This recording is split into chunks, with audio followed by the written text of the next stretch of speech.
Next topic है Venn diagram.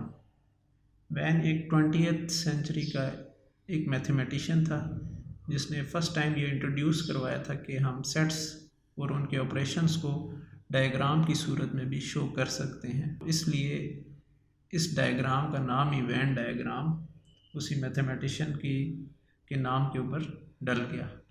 अब हम सीखेंगे कि सेट के ऑपरेशंस को हम कैसे वेन डायग्राम के ज़रिए शो कर सकते हैं। ठीक है, तो सबसे पहले आप ये याद रखें कि वेन डायग्राम बनाने के लिए हम सबसे पहले एक रेक्टेंगल बनाते हैं। ये रेक्टेंगल जो है ना, ये यूनिवर्सल सेट को शो करती है। यूनिवर्सल सेट जो होता है वो सब से बड़ा सेट होता है। ठीक है, बाकी इसके अंदर जितने भी सेट आएंगे वो यू का सबसेट होंगे। ठीक है, यूनिवर्सल सेट के सबसेट्स होंगे। तो इस तरह हम रेक्टेंगल बनाते हैं और ये सारा एरिया कह लें, इस रेक्टेंगल की बाउंड्री में जो एरिया क्लोज्ड है ना, वो सारा यू यूनिवर्सल सेट का एरिया है। अब यू के जितने भी सबसेट्स होंगे, फॉर एग्जांपल एक सेट ए है जो कि सबसेट है यू का, यूनिवर्सल सेट का सबसेट है। तो सबसेट्स को हम यू के अंदर सर्कुलर शेप या ओवल शेप में हम शो कर सकते हैं। तो ये सेट ए कहलाएगा। तो इस तरह अगर एक सेट ए यू का सबसेट है तो उसको हम वेन डायग्राम में यू शो कर सकते हैं। अब हम आगे चलते हैं एक्सरसाइज के क्वेश्चंस की तरफ। वहाँ पर इंशाल्लाह अच्छे तरीके से हम इसको समझने की कोशिश करेंगे। Exercise 1.3 question number 1, verify the commutative law of union and intersection of the following set through Venn diagram। अब आपने commutative law of union और intersection को Venn diagram के थ्रू वेरीफाई करना है। मतलब अब आपने सेट्स को मैथमेटिकली वेरीफाई नहीं करना बल्कि वेन डायग्राम के थ्रू वेरीफाई करना है। ठीक है, तो सबसे पहले तो आपको ये पता हो कम्यूटेटिव लॉ ऑफ यूनियन क्या होता है और कम्यूटेटिव लॉ ऑफ इंटरसेक्शन क्या होता है। पिछली एक्सरसाइज में हम ये स्टडी कर चुके हैं। मैं दोबारा यहाँ पर लिख देता हूँ, कम्यूटेटिव लॉ ऑफ यूनियन क्या होता है। अब दो सेट ए बी हैं अगर, तो इसका कम्यूटेटिव लॉ क्या बनेगा यूनियन का, A union B is equal to B union A. Commutative law में हम ए और बी का ऑर्डर चेंज कर देते हैं, मतलब ए यूनियन बी है तो दूसरी साइड पर बी यूनियन ए हो जाएगा। ठीक है, इसको कहते हैं कम्यूटेटिव लॉ ऑफ यूनियन।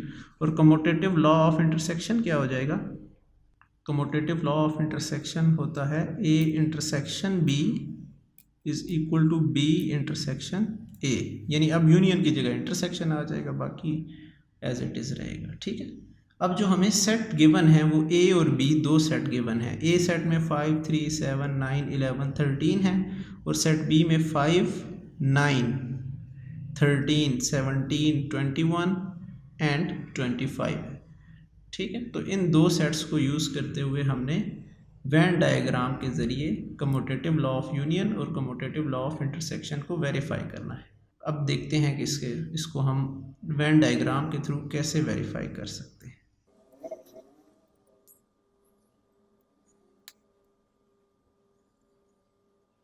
अब जब भी आपने वेन डायग्राम के ज़रिए दो सेट्स की यूनियन या इंटरसेक्शन को ड्रॉ करना है तो सबसे पहले आपने देख लेना है ये सेट किस किस्म के हैं। ए और बी एक दूसरे के सब सेट हैं या डिसजॉइंट सेट हैं। डिसजॉइंट सेट ऐसे जिनमें कुछ भी कॉमन ना हो। ठीक है, सब सेट का मतलब एक सेट दूसरे का सब सेट मीन्स एक सेट के तमाम एलिमेंट दूसरे सेट में मौजूद होंगे।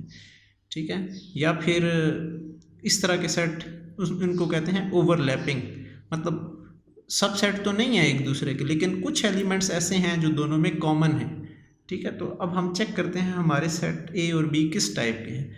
तो देखें ए में 3, 5, 7, 9, 11, 13 है और सेट बी में 5, 9, 13, 17, 21, 25 मीन्स ए बी का सबसेट, ये दोनों एक दूसरे के सबसेट तो कम से कम नहीं है। ठीक है, और डिसजॉइंट भी नहीं है। देखें कुछ एलिमेंट्स ऐसे हैं जो दोनों में कॉमन है, जिस तरह 5, उसके बाद 9, 5 और 9 इन दोनों सेट्स में कॉमन है। इसको कहते हैं ओवरलैपिंग, मतलब कुछ एलिमेंट्स दोनों में कॉमन है। ठीक है, तो जब इस तरह के आपके सेट हों तो आपने कैसे ड्रॉ करनी है वेन डायग्राम। तो आप पहले एक सर्कल बना लें। ये सर्कल जो हमने बनाया है ये सेट ए को डिनोट करेगा। अब देखें ओवरलैपिंग है ना, मतलब कुछ एलिमेंट दोनों में के कॉमन है। तो आपने बी के लिए जो सर्कल बनाना है वो इस टाइप का बनाना है कि उस सर्कल का कुछ पार्ट ए के सर्कल में कॉमन हो, यानी बी का सर्कल जो बनाएं उसके सर्कल का कुछ हिस्सा और ए के सर्कल का कुछ हिस्सा कॉमन हो। मींस इस तरह का आपने सेट बी बनाना है। अब आपने एलिमेंट्स को लिखना है, ठीक है। अब सेट ए के जो एलिमेंट, सबसे पहले आप वो लिख लें जो दोनों में कॉमन है। तो देखें 5 और 9 दोनों में कॉमन है, इनको इस जगह पर लिखें, ठीक है, जो पार्ट्स ए सर्कल में और बी सर्कल में कॉमन है। उसके बाद बाकी एलिमेंट्स को, अब 5 और 9 को आपने ना सेट ए में दोबारा लिखना है ना सेट बी में दोबारा लिखना है। अब ए के अंदर 3 आ जाएगा, 5 तो हमने लिख दिया है। उसके बाद 7 आ जाएगा, ठीक है। उसके बाद 9 भी हमने लिख दिया है, 11 आ जाएगा। उसके बाद 13 आ जाएगा, ठीक है। इस तरह एलिमेंट्स हम ए के लिख देंगे और बी के एलिमेंट्स जो रह गए हैं वो लिख देंगे। जो कॉमन है उनको दोबारा नहीं लिखना, ठीक है। जिस तरह 5 और 9 को अब दोबारा नहीं लिखेंगे हम, ठीक है। उसके अलावा 13 को लिख लेंगे, 17 को लिख लेंगे, 21 को एंड 25 को। तो ये तो अभी हमने सिर्फ एलिमेंट्स को लिखा है, ठीक है। अब हमने फाइंड क्या करना है, left hand side A union B. A union B का क्या मतलब है, हमने सेट ए और बी दोनों के एलिमेंट्स को कंबाइन करके लिख देना है, मतलब इकट्ठा करके लिख देना है। तो अब इस चीज़ को वेन डायग्राम से हम कैसे समझेंगे। देखें ए सेट का ये वाला सारा सर्कल सेट ए को डिनोट कर रहा है और ये वाला सारा सर्कल सेट बी को डिनोट कर रहा है। इन दोनों की यूनियन में ये सारा एरिया आ जाएगा, ठीक है। तो आप इसको शेड कर सकते हैं, ठीक है, इस तरह।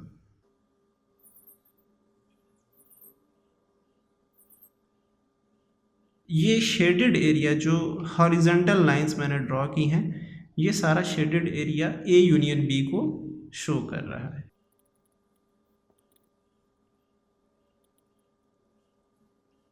ठीक है, horizontal lines represent A union B.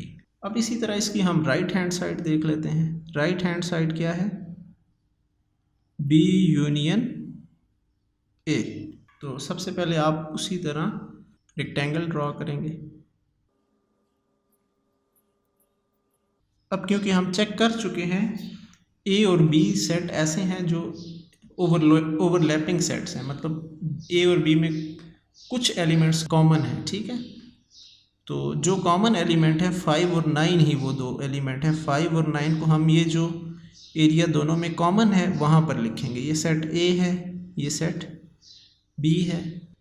तो बाकी एलिमेंट्स को हम उसी तरह लिख देंगे। अब जैसे सेट ए में 3, 7, 11 एंड 13 है, ठीक है। और बी वाले सेट में 13, 17, 21 एंड 25 है। बी यूनियन ए, तो इसका कंसेप्ट भी वही है कि जो दोनों सेट्स में एलिमेंट्स हैं उनको हमने कंबाइन करके लिख देना है, ठीक है। तो इन सारे एलिमेंट्स को जब हम कंबाइन करेंगे मींस ए और बी दोनों सर्कल्स इसमें शामिल हो जाएंगे, ठीक है, इसकी यूनियन में आ जाएंगे। मतलब ये सारा एरिया ए और बी का सारा एरिया बी यूनियन ए को रिप्रेजेंट करेगा। तो आप इसी तरह इसको शेड कर दें। ये हॉरिजॉन्टल लाइंस जो हैं ये बी यूनियन ए को रिप्रेजेंट कर रही हैं, ठीक है, आप लिख सकते हैं। तो आप देख सकते हैं लेफ्ट हैंड साइड और राइट हैंड साइड दोनों का सेम एरिया है। तो इससे पता चला कि दोनों आपस में इक्वल हैं। अब हम वेरीफाई करते हैं कम्यूटेटिव लॉ ऑफ इंटरसेक्शन को। तो उसकी लेफ्ट हैंड साइड ले लेते हैं सबसे पहले, ए इंटरसेक्शन बी। तो अब हमें पता है ए और बी ओवरलैप कर रहे हैं, ठीक है। मीन्स कुछ एलिमेंट्स ए और बी के ऐसे हैं जो कॉमन हैं।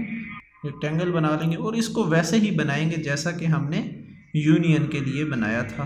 इस तरह आपने सर्कल्स को ड्रा करना है कि दोनों सर्कल्स में कुछ एरिया कॉमन हो। ये सेट ए को रिप्रेजेंट कर रहा है, ये सेट बी को, ठीक है। 5 एंड 9 दोनों में कॉमन है, इसलिए इसको हम उस जगह पे लिखेंगे जो एरिया दोनों में कॉमन है।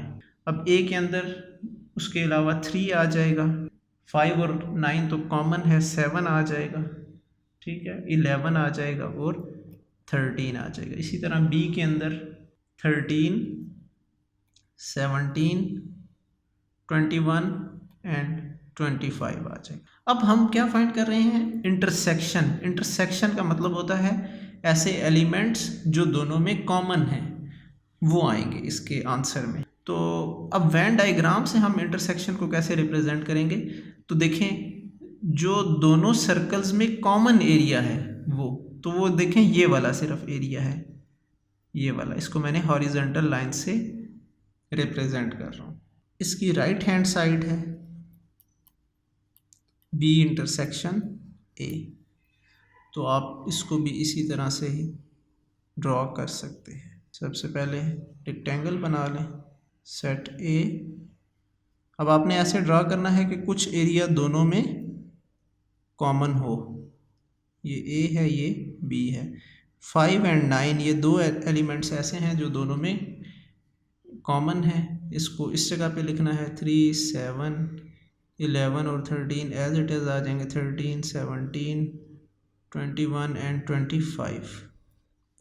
अब इसमें भी उसी तरह है। इंटरसेक्शन में क्या होता है, जो एलिमेंट्स कॉमन होते हैं उनको हम लिखते हैं, ठीक है।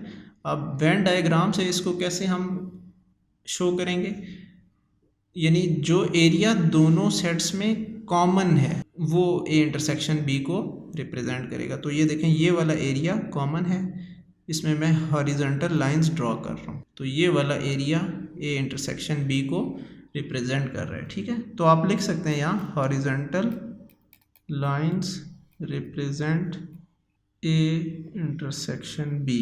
इसी तरह यहाँ पर आप लिख सकते हैं horizontal lines represent B intersection A. तो आप देख सकते हैं दोनों फिगर्स में सेम एरिया है, इसका मतलब है left hand side right hand side के इक्वल है।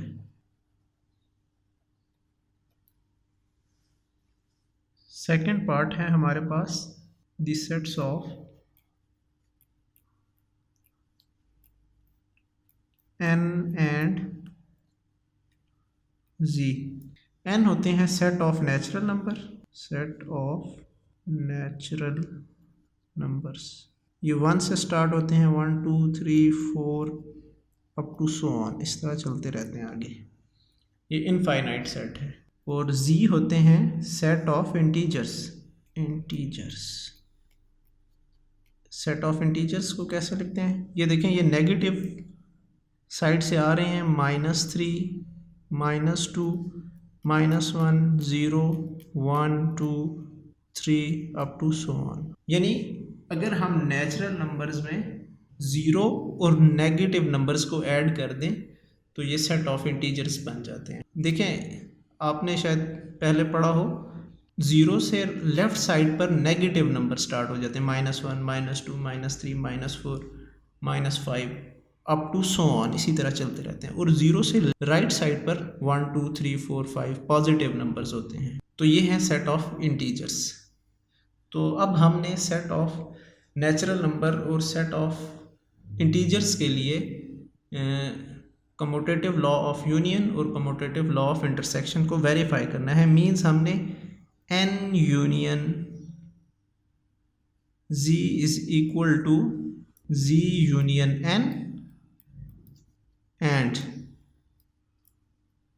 n intersection z is equal to z intersection n। इन दो स्टेटमेंट्स को वेरीफाई करना है वेन डायग्राम के थ्रू। तो सबसे पहले हम इसको वेरीफाई करते हैं, फिर intersection commutative law of intersection को वेरीफाई कर लेंगे। तो सबसे पहले आप रेक्टेंगल बना लेंगे एक। अब सबसे पहले आप ये याद रखें, सेट ऑफ इंटीजर्स जो हैं ये एक बड़ा सेट है, सेट ऑफ नेचुरल नंबर छोटा सेट है। नेचुरल नंबर्स के तमाम एलिमेंट सेट ऑफ इंटीजर में पाए जाते हैं, मौजूद होते हैं, ठीक है। Means natural number set of integers का सबसेट है।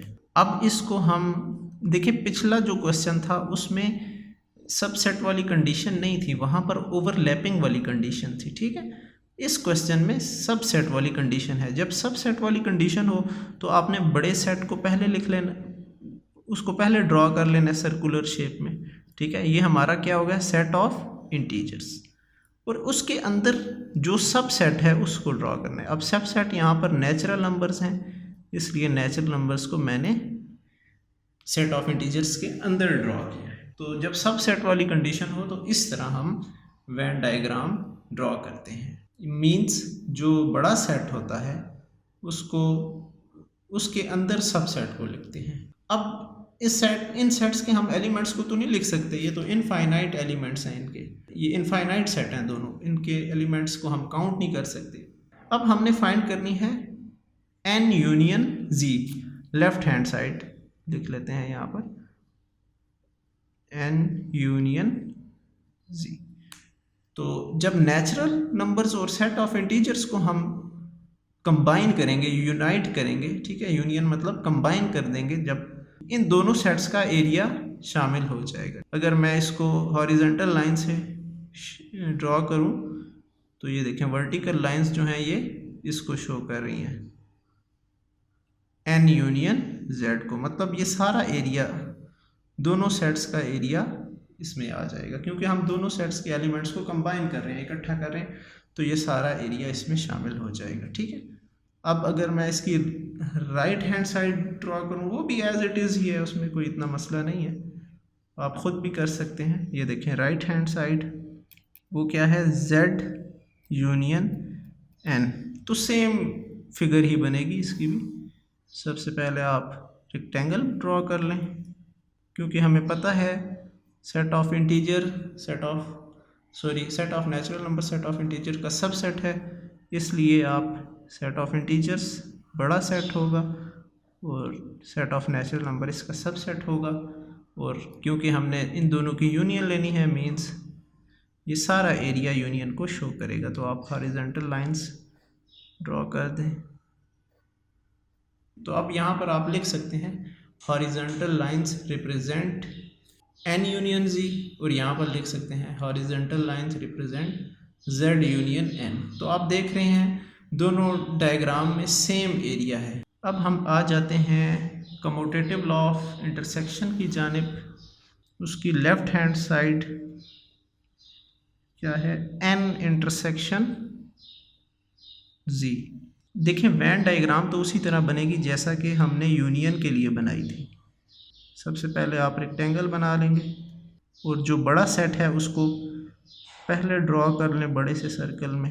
ये सेट ऑफ इंटीजर्स है और सेट ऑफ नेचुरल नंबर क्योंकि सब सेट है, इसलिए इस तरह हम वेन डायग्राम बनाएंगे। अब देखिए इंटरसेक्शन है ना, नेचुरल सेट की हमने सेट ऑफ इंटीजर के साथ इंटरसेक्शन फाइंड करनी है। तो इंटरसेक्शन का मतलब होता है जो एलिमेंट्स दोनों सेट्स में कॉमन है।